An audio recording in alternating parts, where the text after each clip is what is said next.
Good morning friends. देखिए बच्चों, आज हम अपने आपकी घरे सीखिए जो पुस्तिका है, उसके जुलाई महीने की जो पुस्तिका है उसमें हिंदी के बारे में मैं आपको समझाऊंगी। ये आपको घर पे ही करनी है, बहुत आसान है।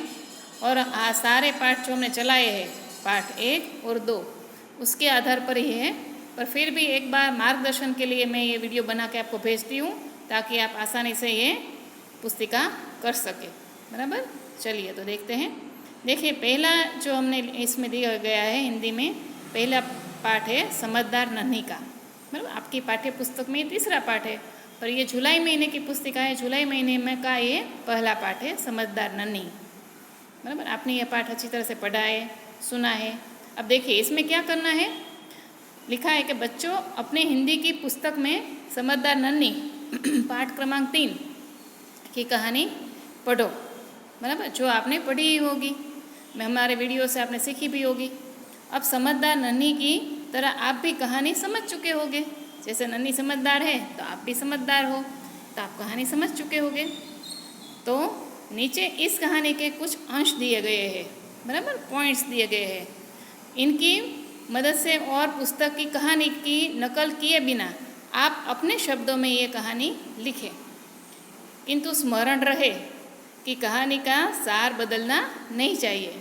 मतलब कि यहाँ पॉइंट्स दिए गए हैं कहानी के, बराबर। मैं अभी आपको पढ़ के दिखाती हूँ और आपको भी कहानी याद होगी, पर पुस्तक के शब्दों की नकल नहीं करनी है। आपको वही कहानी अपने शब्दों में लिखनी है, चाहे थोड़ी छोटी हो चाहे बड़ी हो, पर अपनी भाषा में वो कहानी आपको याद है उसको लिखनी है। बराबर, तो देखिए पॉइंट देख लेते हैं।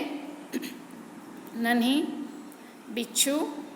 एक दिन बिच्छू का पानी में बहना, नन्ही ने बचाया, बिच्छू ने काटा। नन्ही ने पूछा, कहा काटना मेरा स्वभाव। नन्ही निराश होकर घर पहुंची। माँ ने देरी का कारण पूछा। नन्ही ने बिच्छू की बात कही। माँ ने कहा काटना उनका स्वभाव, बचाना हमारा। एक दिन फिर बिच्छू पानी में बहा, नन्ही ने फिर से बचाया। काटने का प्रयत्न, नन्ही ने कहा क्यों नहीं काटा। बिच्छू को शर्म आ गई।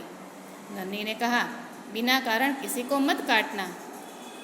घर गई तो माँ खुश हो गई। तो सारी कहानी के इसमें पॉइंट्स आ गए, पर ये पॉइंट्स है, इसको जोड़कर आपको जो याद है उसमें से कुछ याद करके आपको कहानी लिखनी है ना, आसान। तो इसके नीचे जो दिया गया है उसमें आपको कहानी लिखनी है। ओके, अब दूसरी प्रवृत्ति है, प्रवृत्ति 1। यहाँ समीर के परिवार के बारे में लिखा है।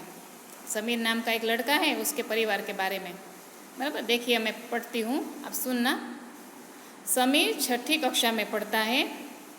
समीर के पिताजी का नाम सुरेश है। समीर की माताजी का नाम ममता है।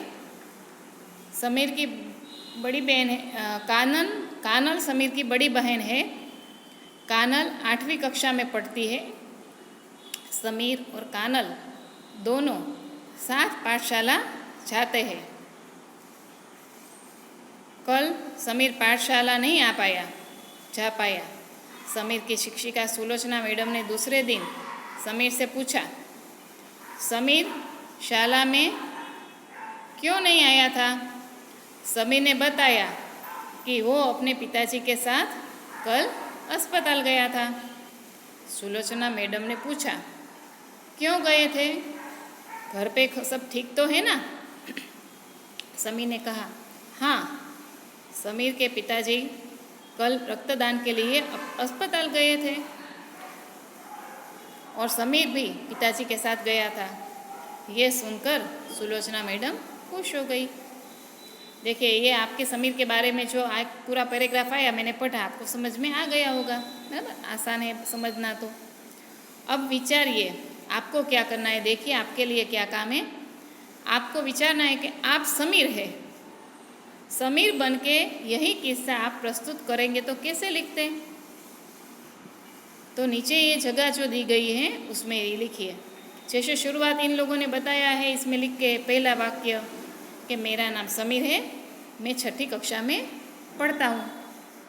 देखिए पहला यहाँ पर है ना कि समीर छठी कक्षा में पढ़ता है, समीर के पिताजी का नाम सुरेश है, तो यहाँ पर आप क्या लिखेंगे?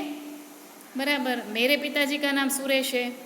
बराबर, तो मैंने ये एक वाक्य बता दी, आपको हिंट दे दी। बराबर, अब आपको खुद करना है, मैं सारे वाक्य आपको नहीं बताऊंगी, तो आपको खुद इस तरह से करना है। बिल्कुल आसान काम है। अब नीचे क्या लिखा है वो समझिए। क्या आपने गौर किया, मतलब गौर किया मतलब ध्यान दिया कि ऊपर जो शब्द रेखांकित किए गए हैं वो सभी नाम, मतलब वो गाढ़े शब्द लिखे हैं, समीर, सुलोचना मैडम, है ना, संज्ञा है। इन शब्दों की जगह आपने क्या लिखा? इन सभी शब्दों का प्रयोग किसी नाम की जगह हुआ है, तो नाम के बदले आपने लिखा मैं समीर हूँ तो मैं गया था, मेरे पिताजी। बराबर, तो इस तरह से जो इस्तेमाल किया गया शब्द वो है सर्वनाम। सर्वनाम के बारे में आपकी किताब में भी जो प्रवृत्ति है उसको भी मैंने समझा कर भेजा है, तो आप सब तो अच्छी तरह से जानते हैं कि सर्वनाम किसे कहते हैं। चलिए अब आगे चलते हैं। नीचे कुछ शब्द दिए गए हैं, आप इस विलोम शब्द, उसके विलोम शब्द मतलब के विरुद्ध अर्थ वाले शब्द लिखो। देखो सुबह, तो आपको याद आ गया होगा कि उसका विरोधी शब्द कौन सा है? बराबर, विरोध अर्थ वाला। फिर दिन, अंदर, ऊपर, नया, तो है ना आसान, तो उसके विलोम शब्द लिखिए। अगर याद नहीं आता है तो आपकी किताब में देखिए या दोस्त से पूछिए कि ये शब्द मुझे तो 3 मिले, आप बताओ दूसरा और क्या होगा। बराबर, माता पिता से पूछिए, और हो सके तो वहाँ तक आपको ये खुद करना है। बराबर, एकदम आसान है। आपने सारे जवाब लिख दिए। अब आप एक मज़ेदार काम करिए। आपको यहाँ पर इस किताब में एक अच्छी सी प्रवृत्ति दी गई है, अच्छा सा काम सौंपा है। 3-4 ऐसे शब्द लिखे जिनके विलोम शब्द आप जानते हैं।